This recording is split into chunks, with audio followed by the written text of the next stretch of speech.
Hello, Scott here, Scott American Motoman Robotics. Today we're going to look at a setup function of weight and gravity in our tool file. The tool file setup of weight and gravity is important to record these settings so that the robot knows what kind of a payload it is carrying. So we're going to start off with checking our teach pendant, and we're going to make sure that we are in teach mode. Now that we're in teach mode, we're going to change our security setting. We need to be in at least editing for our security. So we're going to go to System Info, Security. We're going to select on the operation mode.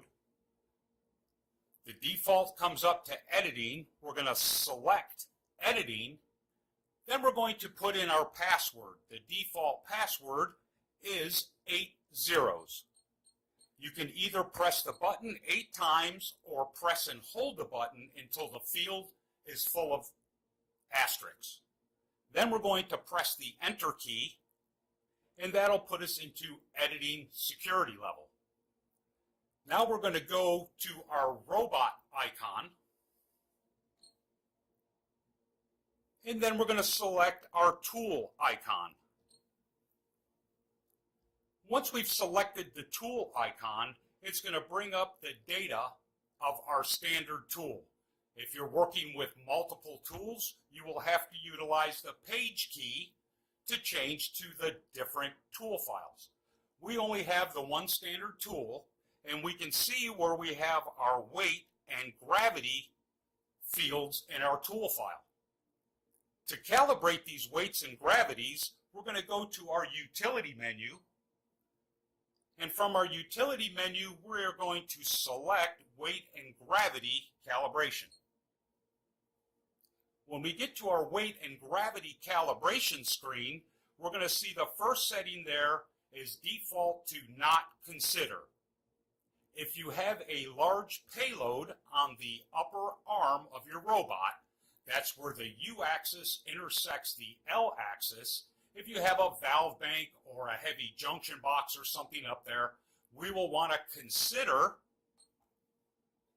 the payload on top of the robot. In our case, we don't have a payload, so we are going to choose not consider that.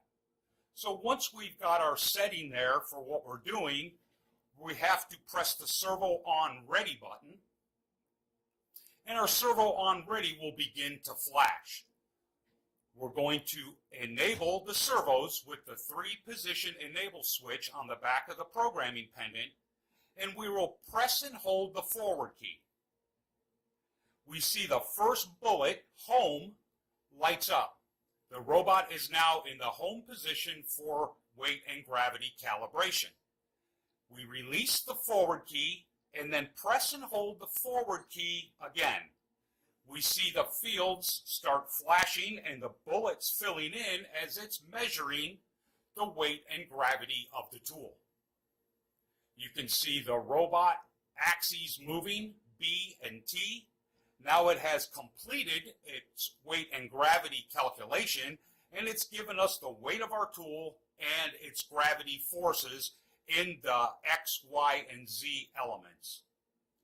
Now that I have this data available to me, I hit the register key, and it asks me if I would like to write that data. And yes, I'm going to write the data. My servos drop out, and it populates those fields for weight and gravity in my tool file. So my weight and gravity is set now. There's one more piece of data that's required, and that is the inertia forces. And you can see those on the right-hand side of the programming pendant. These inertia forces are calculated. If you need to set these inertia forces and you're not aware of the calculations, please email us at techsupport@motoman.com. This is weight and gravity calibration. Thank you.